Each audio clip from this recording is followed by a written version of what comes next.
pivoted out of a career I was in for 20 years.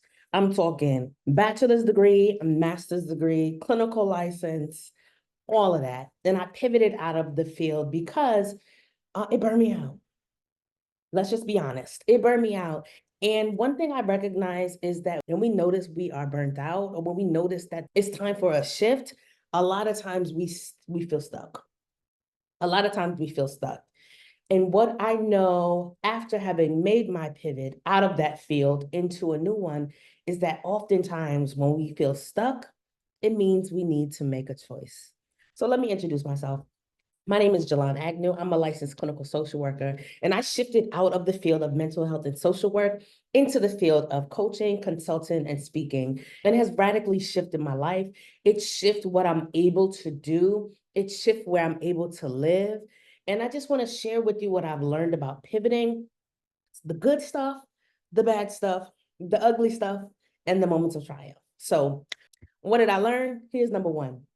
What I was doing wasn't the only way to make money. Being a therapist was not the only way to make money. Being in the mental health field was not the only way to make money. Now, I had been working in the mental health field since I was essentially a teenager. And so all of my jobs, all of my education, all of my experience had been in that field. So in my mind, it meant that that was the only thing I could do. What I noticed after my pivot is that just because I was doing that for a long time doesn't mean it was the only way to make money. Does that mean I had to learn some new skills on other ways to make money? Absolutely. But it was not the only way for me to make money. So that's number one. What you're doing now is not the only way for you to make money. Number two is the sunken cost fallacy. Just because you took a long time investing in that field doesn't mean you have to stay there. I said, just because you spent a long time and a lot of money investing in the field, in the relationship, and whatever it is, it doesn't mean you have to stay there. I think sometimes we feel like if we shift, then it's wasted time. I believe there's no such thing as wasted time because we learn so much in that those skills are transferable. So your skills are transferable. And that brings me to number three. Your skills are transferable. What you learned in your field, in your relationship, and whatever it was that you spent a long time doing, you have skills that you can take with you into the next chapter. For example, as a therapist, I have assessment skills. I have pattern recognition skills. I have skills in wellness. I have empowerment skills. There are so many skills that I learned from being in the mental health therapy and wellness field that they were applicable to me shifting my business. They're also helpful in just running a business in general. I ran my private practice for 6 years before I made this pivot. So it wasn't that I didn't know how to run a business. I had been running a business already. It was I had to learn some new skills in running a different kind of business. And the skill, for example, the skill of assessment. If you're a therapist watching this, then you know that when people come in, we have 60 minutes to fully assess them, their full history, to give them a diagnosis, to give them a treatment plan, and to lay out the steps of what's going to make them successful. You telling me you can't use that in a business? You telling me you can't use that in a different field? So my ability to assess quickly, to create a treatment plan, to diagnose the problem has helped me be an incredible coach. And it also helps me to be an incredible business person because I peep game right away. Being a therapist, I peep game right away. I see behavioral patterns right away. So I'm in discovery call, already planning out what we're going to work on when you become one of my coaching clients, right? So shifting doesn't mean the skills go away. It means that the skills evolve and we use them in a different way. Okay. Are you with me? Are you with me? Okay. Número cuatro. Feeling stuck means you just haven't made a choice. Feeling stuck means you haven't made a choice. Recognizing you feel stuck is step one. What you gonna do about it though?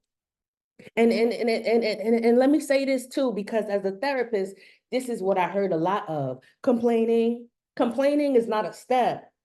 Complaining is releasing the energy of your frustration. But if you don't take any steps towards where you want to go, then it just leaves you in a vacuum of frustration. And then you live in frustration all the time. And if you're watching this and you feel stuck, you're probably frustrated right now.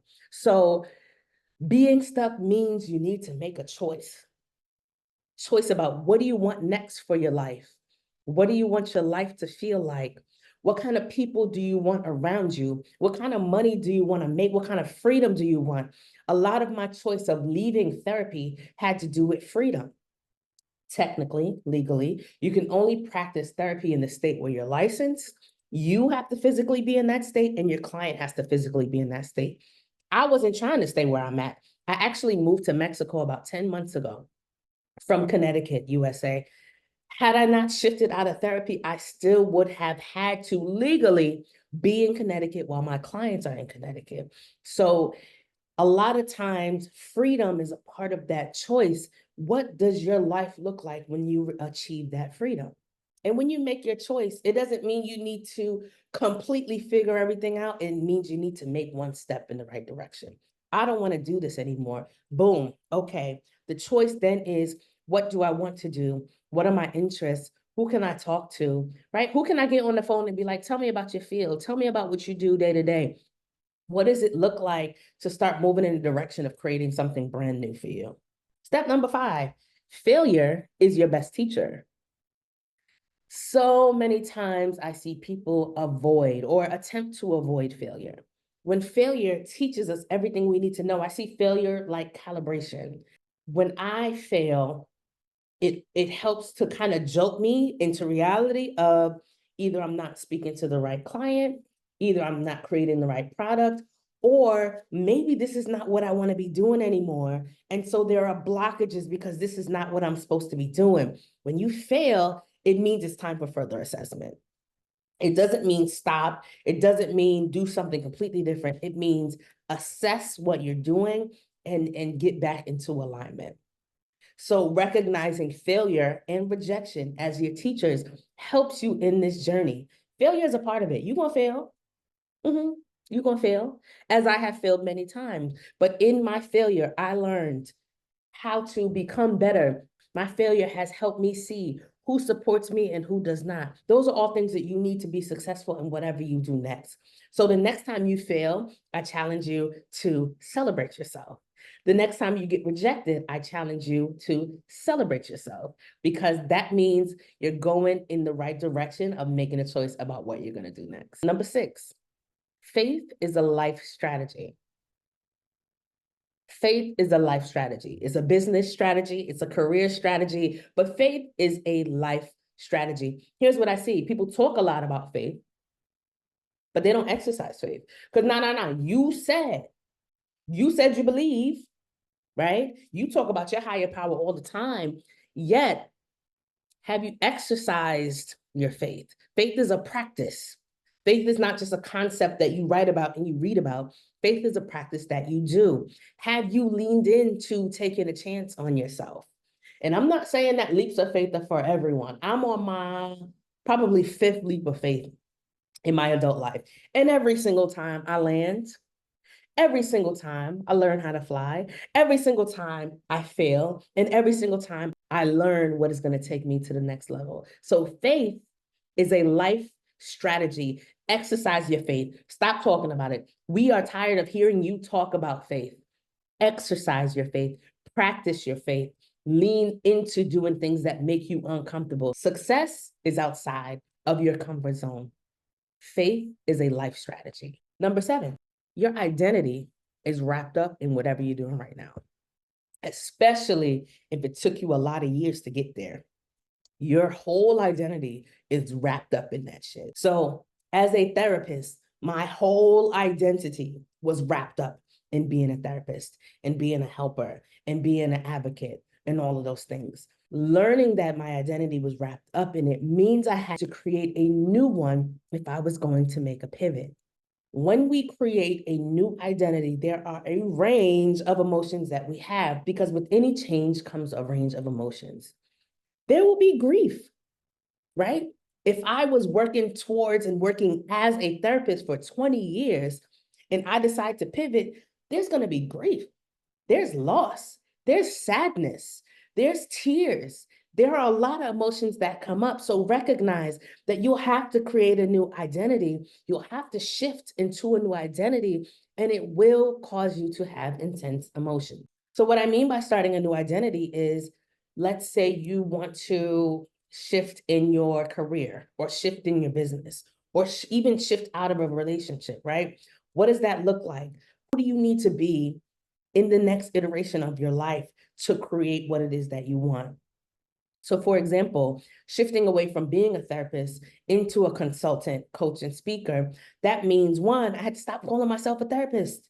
In my content, in my conversations, when I introduce myself, I don't say I'm a therapist anymore because I'm not a therapist. That's who I used to be. That's not who I am right now. So starting off with taking on the characteristics of the new identity. I am a consultant, coach, and speaker. That's who I am right now. And who knows, we might pivot and become a singer, a dancer, and an actress. I don't know, because I'm open to all of it. But recognizing that your next step will require a new identity. And that's fun. Make it fun. What do you wear in your new identity? What kind of car do you drive in your new identity? How much money do you want to make in your new identity? What kind of friends do you have around you in your new identity? Does your new identity have a color that they always wear or language that they always use? Does your new identity speak another language? Have fun creating this new person because you will need it. The only way to shift out of something is to remove it from you so that you can embody what it is that you're going to do next. Number 8, scaredy cats give the most advice. People who operate in fear talk the most. People who have never taken a leap of faith, people who have never operated in their faith, people who don't practice faith talk the most.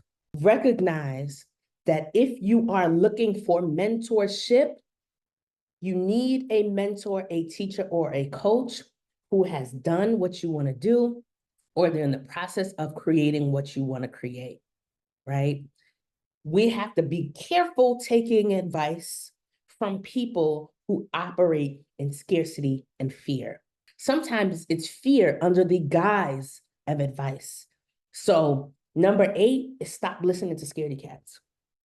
Number 8 is get some people on your team who operate in faith, who have practiced their faith, who can teach you how to bounce back from failure, and people who are creating or living the dream life that they want, because you cannot learn from people who are stuck in their own realities. Number 9, document your journey. Write about it, speak about it. Make sure that you're writing things down because you'll want to look back at it. It's a part of your testimony. Document your testimony so that when it's time for you to tell your story, so somebody else can hear it, you have it all there. And it's really fun to go back. And it's sometimes I look at what I wrote maybe a year ago, because it's only been a year in this new reality that I've been in. And I look back at all the fear I had and all the questions that I had and the what ifs that I had, and it's all relevant. It's all interesting, but it's kind of funny to me now because I'm like, if I had known it was all going to work out, I said, if I had known it was all going to work out, I would have had more fun while doing it. So document your journey. Your journey is really important, and your journey becomes a part of your work. And number 10, the only way to free yourself from fear is to invite it into your journey. Fear is a part of the journey. Those of us who are living in our dream lives, who took leaps of faith, who have completely transformed our lives, we don't operate outside of fear. We operate with fear. I have some things right now that I am very scared to do, which means I need to do them, right? When fear comes up for me, it means lean in. Change your relationship to fear. Change your relationship to fear, because once you travel with fear, you understand that fear is a natural human response. It doesn't always mean stop. Sometimes it means go. Because what's on the other side of fear is your wildest dreams. So bringing fear and failure on the journey with you, it's what's really going to help you in your pivot. So I really hope that these 10 things have been interesting to you. I hope that you will share this with anybody you know who needs to hear it. I hope that you will take some notes and start to create what it is you want to create. My name is Jalon Agnew. I'm a licensed clinical social worker. I had a private practice for 6 years. Last year, I closed my private practice to shift into coaching, consulting, and speaking. Sold my house, sold my red Mercedes Benz, paid off all of my college debt, and I moved to Mexico. I've been in Mexico for 10 months. This is my version of my dream life. Also, what it looks like to have taken a leap of faith and to learn how to fly on the way down. This is what it looks like when you recognize fear and failure are a part of your journey. This is what it looks like when you have proven to yourself that you practice faith. You don't just talk about faith, you practice faith. When you have trust in your higher power, things start to look different. And not trust in theory, trust in practice. So congratulations on your pivot. I hope that you create what it is that you want to create, and share in the comments what was helpful and what you have more questions about.